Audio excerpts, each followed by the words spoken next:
Hey there! 3D additive designs here with a new product idea for your Keurig. We just received a new multi-stream Keurig and we love how rich the coffee taste is. However, the splashing, am I right?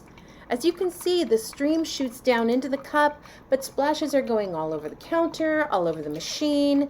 And if you're like us, you really want all that coffee in your cup, not on the counter.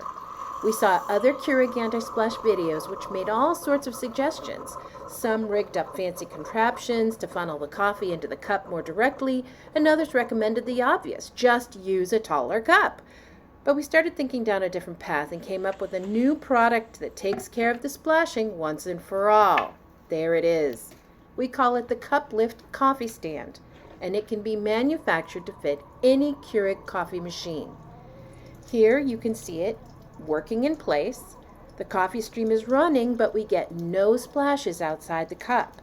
This is the same cup we used earlier, and yet with the cup lift, all the coffee lands inside the cup and not on the counter.